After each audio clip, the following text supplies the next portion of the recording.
سونے کے کنگن پہنائے جائیں گے اور لباس ان کے حریر کے ہوں گے اور موتیوں کے کنگن پہنائے جائیں گے. اللہم اجعلنا منہم برحمتک. ان کو نیک بات کی ہدایت مل گئی اور ان کو ایک ایسے راستے کی طرف ہدایت مل گئی جو بہت تعریفوں والا ہے. اللہ تعالیٰ نے فرمایا کہ لیکن جو کافر ہیں اس کے برخلاف وہ اللہ کے راستے سے روکتے ہیں اور مسجد حرام سے بھی لوگوں کو روکتے ہیں. تو یہ اللہ تعالیٰ نے قرآن پاک کو دیکھا ہے آپ نے کیا ون سائیڈڈ اوپینین کبھی اللہ نے پیش کی ہے کہ اللہ تعالیٰ نے کبھی صرف ایمان والوں کو جنت کی بشارت سنا کر جو دوزخیوں سے خطاب ہی نہیں کیا. ایسے تو نہیں کیا اللہ تعالیٰ نے. انٹلیکچوئل آنیسٹی سیکھیے قرآن سے. اللہ تعالیٰ اگر کسی قوم کے بارے میں ذکر کر رہا ہو تو جس کی اکثریت اللہ کے احکامات کی نافرمان ہے اور 2 لوگ اللہ کے احکامات کے فرما بردار ہیں, اللہ تعالیٰ ان کو بھی ان کا ڈیو کریڈٹ دیتے ہیں, ان کو بھی اپریشیٹ کرتے ہیں. ایون کہ اللہ تعالیٰ ایک ہی کیریکٹر کے بارے میں بات کر رہا ہو تو اس کی اچھائیوں اور برائیوں دونوں کو ڈسکرائب کرتا ہے, اور جب جنت کی بات کرتا ہے تو ساتھ ہی دوزخ کا ذکر کرتا ہے. اللہ تعالیٰ کو بیلنس رکھنا, قرآن سے بیلنس رکھنا بھی سیکھیے اپنی اوپینین میں. جو آپ کو پسند ہے بس وہ اس کی ہر چیز اچھی نہیں ہو جاتی, اس کے اندر بھی برائیاں ہوتی ہیں. اور دیکھیں کہ اللہ نے اپنے محبوب صلی اللہ علیہ وآلہ وسلم کی ہر برائی کو نہ صرف یہ کہ پن پوائنٹ کیا, ہائی لائٹ کیا, بلکہ گائیڈ بھی کیا. آپ دیکھ کے آئے ہیں پیچھے کہ حضرت اللہ تعالیٰ کے نبی نے جب بدر کے قیدیوں سے فدیہ لے کر چھوڑ دیا, اللہ تعالیٰ نے تب ان کی برائی کو پوائنٹ آؤٹ کیا کہ آپ نے درست نہیں کیا محمد, آپ کو ایسا نہیں کرنا چاہیے تھا. اور آپ تیسرے بارے میں جا کے دیکھیں گے کہ جب حضرت ہمارے پیارے نبی نے اپنے ایک صحابی سے صرف تیوری چڑھائی تو اللہ تعالیٰ نے اپنے اس محبوب کو سمجھایا کہ اے نبی آپ نے ایسا نہیں کرنا چاہیے تھا, آپ کو یہ کام سوٹ نہیں کرتا. تو یہ ہے اللہ تعالیٰ کا محبت کرنے کا سٹائل, کہ یہ نہیں ہے کہ اپنے جس سے محبت ہے بس اس کی اچھائی برائی ہر چیز آپ کے سامنے معاف ہے. جو کسی نے ڈیفینیشن بنائی ہوئی ہے کہ محبوب کی بری بات بھی اچھی لگے تو وہ محبوب ہے, بھائی قرآن ایسی کوئی بات نہیں بتاتا. اور قرآن یہ بھی نہیں بتاتا کہ everything is fair in love and war. Whatever should be done you should do fair in every matter whether it is in love or in وار. آپ یہ قرآن سے برخلاف ہمیں قرآن پاک بتاتا ہے. تو اس لیے اس بات کو ذہن میں رکھیے گا کہ اللہ تعالیٰ نے فرمایا اب الحج ہے قرآن پاک نے, اور حج کا ذکر ہو اور ابراہیم کا ذکر نہ ہو, ایسا تو پاسبل نہیں ہے. تو یہاں پر اب ہم حج کے بارے میں تھوڑا سا پڑھیں گے. اللہ تعالیٰ نے فرمایا کہ جب ہم نے جگہ دی ابراہیم کو مکان خانہ کعبہ کی تعمیر کرنے کا حکم دیا, اور ہم نے کہا کہ شرک نہ کرنا کسی کے ساتھ, اور میرے گھر کو اعتکاف کرنے والوں, قیام کرنے والوں, رکوع اور سجدہ کرنے والوں کے لیے پاک کرنا. تو لوگوں کے لیے ناؤ پروکلیم, لوگوں کو کہو کہ اس گھر کا حج کریں. تو کیسے انہوں نے کہا ہوگا, سوچیں نا. کوئی لاؤڈ اسپیکر تھا, بس وہاں پہ کسی پہاڑ پہ کھڑے ہو کر سب لوگوں کو اعلان کر دو کہ اس گھر کی طرف آنا ہے, اور اللہ نے اس کی آواز ہر انسان تک پہنچائی. اور تو جس نے اس آواز پر لبیک کہا اللہ اس کو وہ گھر بھی دکھائے گا. تو یہ اللہ کے کام ہے. اگین آپ کے حصے کا کام جو کر سکتے ہیں آپ. حضرت ابراہیم نے اس گھر کی تعمیر کی, دیکھیں وہ کتنا کو حسین ہے. مطلب آپ ایک آرکیٹیکچر کی, ایک ماہر تعمیرات کی نظر سے دیکھیں تو وہ اس میں کیا حسن ہے اس گھر میں. اس سے تو بڑی بڑی پیاری مساجد دنیا میں ہیں, کسی کے گنبد اتنے پیارے ہیں, کسی کی انہوں نے خوبصورت ڈیزائننگ کی ہوئی ہے, لیکن اس گھر میں جو کشش ہے وہ کسی اور جگہ نہیں, کیونکہ اس گھر میں جو خلوص ہے وہ کسی اور جگہ میں نہیں. تو اس لیے جو بیسٹ آپ دے سکتے ہیں نا اللہ تعالیٰ کو خلوص نیت ہے. باقی کام پرفیکٹ تو کسی انسان کا نہیں ہوتا. حضرت ابراہیم نے اس گھر کو اپنی ہیومن کیپیسٹی میں جو کر سکتے تھے سادگی سے بنا کے اللہ تعالیٰ کے سامنے پیش کر دیا. پھر اللہ تعالیٰ نے حضرت ابراہیم سے بولا کہ سب لوگوں کو کہو کہ اس گھر کے حج کے لیے آپ نے آنا ہے. حضرت ابراہیم نے کوئی کویسچن بیک نہیں کیا, یس باس ٹھیک ہے اللہ تعالیٰ کہاں کھڑے ہو کے جی یہ الفاظ ادا کر دیں. حضرت ابراہیم نے کہا لوگوں کو کہ اس گھر کا طواف کرنا ہے آپ نے. پھر اللہ تعالیٰ نے فرمایا کہ اب تمہاری اس آواز کے جواب میں اس میں ٹریکشن پیدا ہو گئی ہے. لوگ اب دور دور سے آئیں گے, وہ پیدل بھی آئیں گے, وہ اونٹوں پر بھی سوار آئیں گے, وہ دور دراز کے علاقوں سے اس گھر کے زیارت کے لیے آئیں گے تاکہ وہ یہاں پہ آ کے موجود ہوں اپنے فائدوں کی جگہ پہ, تاکہ وہ اللہ کا نام لیں ان جانے پہچانے دنوں میں اس چیز پر جو اللہ نے انہیں رزق دیا ہے. یعنی کس کو؟ اللہ تعالیٰ فرماتا ہے کہ اس بیت اللہ میں بہت سے فائدے ہیں. آپ کے گناہ جڑتے ہیں. پتہ ہے آپ کو جب آپ حج کر کے واپس جاتے ہیں تو آپ ایسے ہوتے ہیں جیسے آپ اپنی ماں کے پیٹ سے آج ہی پیدا ہوئے ہیں. اللہ تعالیٰ کا قرب نصیب ہوتا ہے. پھر اس کے بعد آپ دنیاوی نفعوں کی بات کریں تو ہم دوسرے پارے میں پڑھ کے نہیں آئے کہ آپ حج کے موقع پر اپنی پروڈکٹس کی سیل کر سکتے ہیں, شوکیس کر سکتے ہیں, اس کی مارکیٹنگ کر سکتے ہیں, لوگوں کو بیچ سکتے ہیں, وہاں سے آرڈرز لے سکتے ہیں. یہ بھی آپ کے دنیاوی فوائد ہیں. پھر اس کے بعد اللہ تعالیٰ نے فرمایا پھر گنتی کے چند دنوں میں اللہ کو یاد کرو. تو اللہ تعالیٰ کو یاد کرنے کے لیے مخصوص چند ایام ہیں جو آپ کو پتہ ہے کہ 10ویں ذی الحج سے شروع ہوتے ہیں اور 11, 12, 13 یہ ایام تشریق کہلاتے ہیں جس میں بہت زیادہ اللہ کو یاد کرنے کا ذکر ہے. اللہ تعالیٰ نے فرمایا پھر جو تم نے اپنے یہ قربانیاں اس دنوں میں کرتے ہو اس میں آپ خود بھی کھائیں اور تنگ دست اور محتاج کو بھی کھلائیں. پھر وہ اپنی میل کچیل دور کریں, یعنی کہ جسمانی میل کچیل بھی, اور اپنے آپ کو پتہ ہے کہ جب مناسک کے حج میں جب احرام باندھ دیا جاتا ہے تو اس میں جو مرد حضرات ہیں وہ سلے ہوئے کپڑے نہیں پہن سکتے, بال یا ناخن نہیں کاٹ سکتے, خوشبو نہیں لگا سکتے, بند جوتا نہیں پہن سکتے. ان کے احرام کی 2 ہی چادریں ہوتی ہیں جو انہوں نے پہننی ہوتی ہیں. سر ننگا ہوتا ہے, مل مل کر غسل نہیں کرنا ہوتا. اس مسافرانہ اور فقیرانہ حالت میں بدن پر میل کو چیل چڑھ جاتا ہے. تو 10 ذی الحج کو پھر جمرہ عقبہ کو کنکر مارنے کے بعد بیوی سے مباشرت کے سوا ہر احرام کی تمام پابندیاں ختم ہو جاتی ہیں.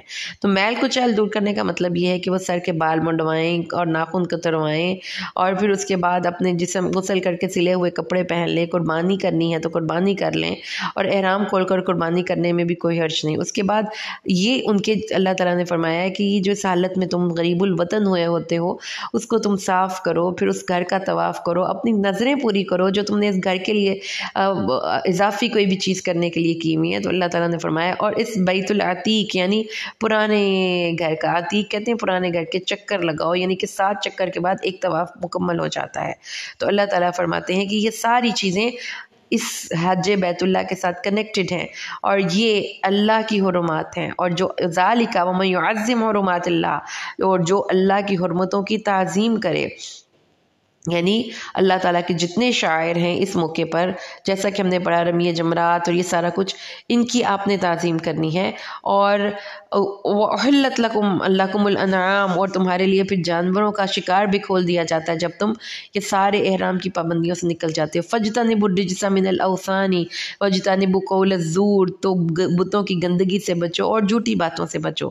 یہ اللہ تعالیٰ نے ہمیں یہاں پہ ریکمینڈ کیا ہے کہ گندی, یہ جو شرک اور جھوٹ, یہ دونوں گندی باتیں ہیں اور ان سے بچنے کی ضرورت ہے. تو اللہ تعالیٰ نے, آپ کو پتہ ہے نا کہ شرک تو وہی جو بتوں نے اللہ کے, یہ مشرکین مکہ نے اللہ کے نام جھوٹے معبود گھڑ رکھے تھے, تو اللہ تعالیٰ نے منع کر دیا کہ آپ نے ان کی عبادت نہیں کرنی اور سچی بات کرنی ہے اور شرک سے بچنا ہے. اور حنفاء للہ, سب طرف سے یکسو ہو کر اللہ کی طرف رجوع کر لو اور اللہ کے ساتھ شرک نہ کرو.